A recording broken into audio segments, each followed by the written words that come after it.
నమస్తే అండి, welcome to my channel. ఆ వారాహి అమ్మ దయ వల్ల మనందరం కూడా సుఖ సంతోషాలతో అష్టైశ్వర్యాలతో మనం కోరిన కోరికలన్నీ కూడా ఆ అమ్మ నెరవేర్చాలని మనస్ఫూర్తిగా కోరుకుంటూ వారాహిదేవి నవరాత్రుల్లో 6వ రోజుకి వచ్చేసామండి. ఎలా రోజులు గడిచాయన్న విషయం కూడా తెలియలేదు. అప్పుడే మనం అమ్మవారిని సేవించుకొని 5 రోజులు అయ్యాయండి. ఇంకా నవరాత్రుల్లో 4 రోజులు మాత్రమే మిగిలాయండి. ఇంతవరకు ఆ అమ్మని పూజించుకోలేకపోయాము, పూజించుకోవడానికి వీలు కుదరలేదు అని అనుకునే వారికి 4 రోజులు మాత్రమే ఉన్నాయండి. ఈ నవరాత్రుల్లో ఆ అమ్మని పూజించడం ఆ అమ్మవారు మనకి ఇచ్చిన వరం అని చెప్పొచ్చండి. ఈ నవరాత్రులు 9 రోజులు కనుక మిస్ అయితే మళ్ళీ నెక్స్ట్ ఇయర్ వరకు ఆగాల్సిందే. అమ్మవారిని ఈ నవరాత్రుల్లో పూజిస్తే అంత మంచి విశేష ఫలితాలు మనకి లభిస్తాయండి. మనకి ఏది కావాలో ఆ అమ్మే ఇస్తుందండి. మనం అడిగినా అడగకపోయినా మనకి మంచి అనేదే ఆ అమ్మ చేస్తుంది. అందుకనే ఇంత విశేషమైన నవరాత్రుల్లో ఒక్కరోజైనా సరే ఆ అమ్మని పూజించడానికి ప్రయత్నించండి. అయితే నేను వారాహిదేవి నవరాత్రుల్లో 5 రోజులకి సంబంధించిన పూజా వీడియోలన్నీ కూడా నేను అప్లోడ్ చేస్తూ వచ్చానండి. మీరు ఎవరైనా చూడాలి అనుకుంటే డిస్క్రిప్షన్లో లింక్స్ ఉంటాయి, చూడండి. ఇంకా ఈ వీడియోలో కలశ స్థాపన, అఖండ దీపారాధన లేకుండా అమ్మవారి నవరాత్రుల్లో 6వ రోజు పూజ ఎలా చేసుకోవాలి, ఏ దీపం పెట్టుకోవాలి, అమ్మవారికి నివేదించవలసిన నైవేద్యం ఏమిటి అనేవన్నీ కూడా ఈ వీడియోలో షేర్ చేస్తానండి. వీడియోని ఎక్కడ కూడా స్కిప్ చేయకుండా చూడండి, అన్నీ కూడా మీకు తెలుస్తాయి. ఇంకా వీడియోని అయితే స్టార్ట్ చేసేద్దాం. వారాహిదేవి నవరాత్రుల్లో 6వ రోజు 2024 జూలై 11వ తేదీన గురువారం వచ్చిందండి. ఇంకా ఈ రోజు తిథి ఉదయం 8:21 వరకు పంచమి తిథి ఉంటుంది. ఆ తర్వాత మనకి షష్ఠి తిథి అనేది ప్రారంభమవుతుంది. అమ్మవారిని రాత్రి సమయంలో పూజిస్తేనే ఆ తల్లికి ఇష్టమండి. అందుకనే మనం రాత్రి సమయంలో మాత్రమే అమ్మవారిని పూజించుకుంటాము. సాయంత్రం 6 గంటల నుండి 9 గంటల లోపు అమ్మవారికి పూజనైతే చేసుకోవాలి. అయితే మనం ముందు రోజు పంచమి పూజ చేసుకున్నాం కదండి. ఆ పంచమి పూజలో పెట్టుకున్న పువ్వులు, నైవేద్యాలు, తాంబూలం, దీపపు కుందులు అన్నీ కూడా తీసేయాలండి. ఓన్లీ అమ్మవారి ఫోటో అలాగే విగ్రహం మాత్రమే ఉంచాలి. అలాగే అమ్మవారి దగ్గర పెట్టిన పసుపు కుంకుమలు అవి అలానే ఉంచుతాము. ఇంకా కామాక్షి దీపం, వినాయకుడిని కూడా మనం తీసేయాలి. ఎందుకంటే మనం రోజు వాటిని క్లీన్ చేసుకొని పెట్టుకోవాలి. మంగళ శుక్రవారాల్లో అయితే వాటిని మనం క్లీన్ చేయకూడదు. నేనైతే క్లీన్ చేసుకున్న వినాయకుడిని, కామాక్షి దీపాన్ని అలాగే వారాహి దీపాన్ని అన్నీ కూడా నేను పూజలో పెట్టుకుంటున్నానండి. అమ్మవారి పీఠం పైన సుగంధభరితమైన సువాసనలు వచ్చే ఏవైనా లిక్విడ్స్ ఉంటే రాయండి. అలాగే అమ్మవారి ఫోటోకి, అమ్మవారి విగ్రహానికి కూడా రాయండి. మంచి సువాసన వస్తుంది. ఏ ఇంట్లో అయితే మంచి సుగంధభరితమైన సువాసనలు వెదజల్లుతాయో ఆ ఇంట్లోకి అమ్మవారు ప్రవేశిస్తుందండి. అందుకనే మన ఇల్లు ఎప్పుడు కూడా శుభ్రంగా మంచి సువాసనలు వెదజల్లే విధంగా ఉంచుకోవాలి. ఇంకా ఈరోజు నేను అమ్మవారికి తులసి మాలను సమర్పించానండి. ఆ అమ్మవారు అంటే ఎవరో కాదండి, సాక్షాత్తు ఆ వరాహమూర్తి రూపమే, విష్ణుమూర్తి స్వరూపమే. అందుకనే నవరాత్రుల్లో ఒక్కరోజైనా సరే తులసి మాలను సమర్పించడం కానీ, తులసి దళాలతో పూజించడం కానీ చేస్తే ఆ స్వామి అమ్మవార్లు ఇద్దరి అనుగ్రహం కూడా మనకి లభిస్తుంది. నేనైతే పువ్వులతో ఈ విధంగా అలంకరించుకున్నానండి. ఇంకా నేను ఇక్కడ దీపపు కుందులు అయితే పెట్టుకుంటున్నాను. అయితే నేను ఇక్కడ శంకు చక్రాల దీపపు కుందులు అయితే పెట్టుకుంటున్నానండి. ఎందుకంటే ఆ అమ్మవారు విష్ణుమూర్తి స్వరూపం, పైగా ఆ శంకు చక్రాలని ధరించి ఉంటారండి. అందుకనే నేను ఇక్కడ పూజలో నా దగ్గర ఉన్నటువంటి శంకు చక్రాల దీపపు కుందులు అయితే పెట్టుకుంటున్నాను. దీపారాధన కుందుల్లో మామూలు పొడుగు ఒత్తులు ఉంటాయి కదండి, మామూలుగా ఆ కుందుల్లో వేసేస్తే ఆ ఒత్తు నుండి ఆయిల్ అనేది కిందకు వచ్చేస్తుందండి. కిందకు వచ్చి కిందని పీఠం పైన వేసిన క్లాత్ అంతా కూడా ఆయిల్తో తడిసిపోతుంది. అలా అవ్వకుండా ఉండాలంటే దీపపు కుంది కిందని ప్లేట్స్ పెట్టుకోండి. తమలపాకు అది పెట్టినా సరే క్లాత్ అనేది ఆయిల్కి తడిసిపోతుంది. అందుకని ప్లేట్ ఏదైనా పెట్టుకుంటే ఇంకా ఆయిల్ కిందకి లీక్ అయినా సరే క్లాత్ అనేది పాడవదు. ఇంకా ఈరోజు పెట్టవలసిన దీపం కోసం నేను ఇక్కడ ఒక ప్లేట్ తీసుకున్నానండి.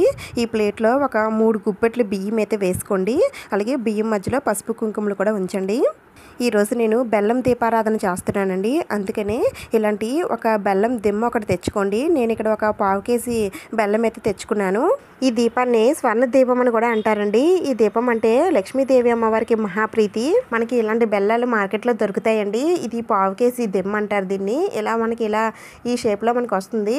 మీరు ఇది మొత్తం పెట్టుకుంటాం అనుకుంటే పెట్టుకోవచ్చు, లేదంటే దీన్ని ఆఫ్ చేసి మీరు దీపం పెట్టుకోవచ్చు. నేనైతే ఇలా సగానికి కట్ చేసుకున్నానండి. ఇంకా మధ్య మధ్యలో కొద్దిగా మనం ఒత్తేస్తే నిలబడడానికి కొంచెం గుంతలాగా చేసుకోండి. ఇప్పుడు ఈ బెల్లం ప్రమిదికి కూడా చందన కుంకుమలతో బొట్లయితే పెట్టుకోవాలండి. ఇప్పుడు ఈ బియ్యం పైన ఈ బెల్లం అయితే పెట్టుకోండి. అయితే ఇక్కడ నేను ఒక బెల్లమే పెట్టానండి. మీకు కావాలనుకుంటే 2 బెల్లాలు తీసుకొని దీపారాధన చేసుకోవచ్చు. ఈ దీపాన్ని మనం గుడి దగ్గర, ఇంటి దగ్గర ఎక్కడైనా సరే వెలిగించవచ్చు. ఈ బెల్లం దీపంలో ఆవు నెయ్యి కానీ, నువ్వుల నూనె కానీ, కొబ్బరి నూనె కానీ వేసి ఎరుపు వత్తులతో దీపారాధన చేయండి. ఎరుపు వత్తులు లేనట్లయితే తెలుపు వత్తులైనా సరే వేయచ్చండి, పర్వాలేదు. ఇప్పుడు ఈ దీపాన్ని మీ దగ్గర ఉన్న పువ్వులతో అందంగా అలంకరించండి. ఈ బెల్లం దీపం వెలిగించడం వలన దరిద్రాలన్నీ తొలగి అఖండ ఐశ్వర్యం సిద్ధిస్తుందండి. ఆ అమ్మవారి కటాక్షం వలన సంపదలు వృద్ధి చెందుతాయి. మనకి ఏ సమస్యలున్నా, ఏ కోరికలున్నా సరే ఈ బెల్లం దీపం వెలిగించి ఆ అమ్మను కోరుకుంటే వెంటనే నెరవేరుతాయండి. బెల్లం ఎంత తియ్యగా ఉంటుందో దాని నుండి వచ్చే ఫలితం కూడా అంతే తియ్యగా ఉంటుందండి. అందుకనే తప్పకుండా ఈ నవరాత్రిలో ఈ బెల్లం దీపారాధన అయితే చేయండి. నేనైతే పూజకి సంబంధించిన అన్ని సామాగ్రి కూడా పెట్టేసుకున్నానండి. ఇప్పుడు ఏకహారతతో దీపారాధన చేయాలి. ముందుగా కామాక్షి దీపాన్ని వెలిగించండి. ఆ తర్వాత నేను పెట్టుకున్న శంకు చక్ర దీపాలు కూడా వెలిగించుకుంటున్నాను. అయితే బెల్లం దీపం అది అమ్మవారికి పూజ చేసేటప్పుడు వెలిగించుకోవాలి. మనం ఏ పూజ చేసినా సరే ముందుగా మనం పూజించాల్సింది వినాయకుడిని కాబట్టి రోజు మీరు వినాయకుడికి పూజ ఎలా చేసుకుంటున్నారో ఆ విధంగా చేసేసుకోండి. నేను ఇక్కడ వినాయకుడి పూజని స్కిప్ చేసేస్తున్నాను. ఇలా వినాయకుడిని పూజించిన తర్వాత వినాయకుడిని 3 సార్లు కదిలించేయండి. ఆ తర్వాత అమ్మవారికి పూజ అనేది స్టార్ట్ చేయండి. ముందుగా అమ్మవారి దగ్గర పెట్టుకున్న దీపాలు వెలిగించాలి. నేను వారాహి దీపం అలాగే బెల్లం దీపం వెలిగిస్తున్నాను. ఇలా వెలిగించిన తర్వాత ఈ దీపాల దగ్గర కొద్దిగా పసుపు, కుంకుమ, అక్షింతలు, పువ్వులు వేసి ముందుగా దీపలక్ష్మికి దండం పెట్టుకోండి. ఆ తర్వాత అమ్మవారికి ధూపం వేయండి. అది అగరబత్తులతో కానీ లేదంటే ధూప్ స్టిక్స్తో కానీ ధూపం వేసి కొద్దిగా అక్షింతలు అమ్మవారి పాదాల పైన ఉంచి దండం పెట్టుకున్న తర్వాత అమ్మవారి పూజను ప్రారంభించండి. ఈరోజు నేను అమ్మవారిని తులసి దళాలతో పూజిస్తున్నానండి. ఈ తులసి దళాలు స్వామి అమ్మవార్లకి ఇద్దరికి ఇష్టమండి. అందుకనే ఆ తులసి దళాలు ఎక్కువగా ఉన్నట్లయితే మాలను సమర్పించండి. లేదు అంటే ఇలా ఒక్కొక్క తులసి దళం సమర్పిస్తూ పూజనైతే చేసుకోండి. అది కూడా మాకు లభించమండి అంటే ఒక్క తులసి దళమైనా సరే అమ్మవారి దగ్గర పెట్టుకోండి. ఈ నవరాత్రుల్లో అమ్మవారిని తులసి దళాలతో, బిలవ దళాలతో పూజిస్తే చాలా చాలా మంచిదండి. అయితే నేను ఆల్రెడీ మారేడు దళాలతో పూజనైతే చేసుకున్నానండి. అందుకని ఈరోజు నేను తులసి దళాలని అమ్మవారికి సమర్పిస్తున్నాను. నవరాత్రుల్లో ఒక్క రోజైనా సరే అమ్మవారికి ఇలా తులసి మాలని సమర్పించి తులసి దళాలతో పూజ చేస్తే ఆ అమ్మవారు చాలా సంతోషిస్తుందండి. ఒకవేళ మీకు తులసి దళాలు లభించకపోయినట్లయితే వీటి ప్లేస్లో మీరు పువ్వులతో కానీ, అక్షింతలతో కానీ లేదంటే అమ్మవారికి సంబంధించిన మంగళకరమైన వస్తువులతో అయినా సరే మీరు పూజనైతే చేసుకోవచ్చు.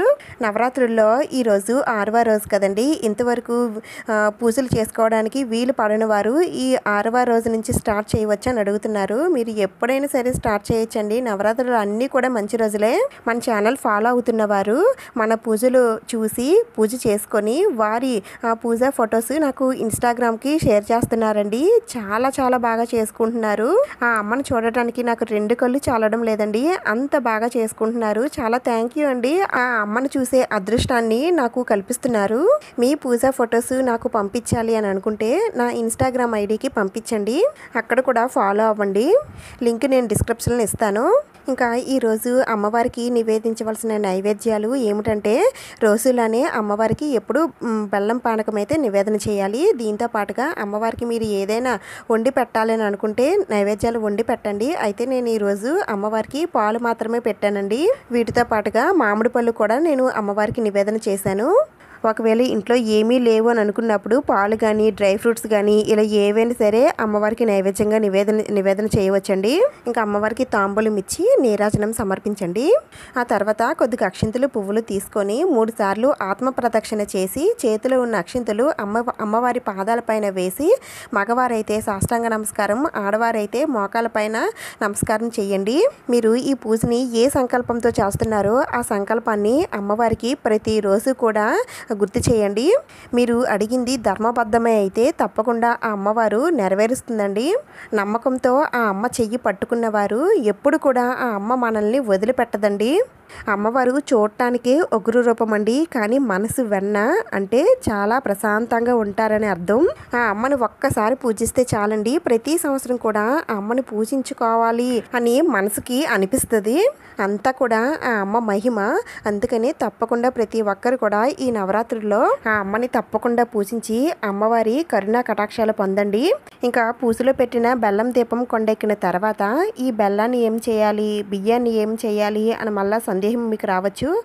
ఈ రెండింటిని కూడా మీరు పరమాన్నం చేసుకొని తినండి. అలాగే పూజలో పెట్టిన నైవేద్యాలన్నీ కూడా మీరు పూజ అయిన వెంటనే తినేయచ్చండి. నెక్స్ట్ డే వరకు ఆగనవసరం లేదు. పూజ అయిన ఒక 10 నిమిషాలు పావు గంటలో మీరు నైవేద్యాలు అనేవి తీసుకోవచ్చు. ఇంకా పూజ చేసినటువంటి తులసి దళాలు కానీ పువ్వులు కానీ ఇవన్నీ కూడా మీరు ఒక బ్యాగ్లో ఉంచుకున్నట్లయితే పూజ అంతా అయిన తర్వాత వీటన్నిటినీ కూడా పారే వాటర్లో వదిలిపెడితే చాలా చాలా మంచిదండి. మాకు ఎక్కడ వాటర్ అనేది ఉండదండి అని అనుకుంటే ఎవరు తొక్కని ప్లేస్లో అయినా సరే, చెట్లు మొదట్లో అయినా సరే వేసేయాలి. ఈ విధంగా నవరాత్రుల్లో 6వ రోజు అమ్మవారికి పూజనైతే చేసుకోవాలండి. ఇంకా నెక్స్ట్ డే అమ్మవారికి ఎంత ఇష్టమైన శుక్రవారం వస్తుందండి. ఈ రోజున ఒక విశేషమైన దీపం అయితే పెట్టుకోవాలి. దానికోసం నేను నెక్స్ట్ వీడియోలో షేర్ చేస్తాను.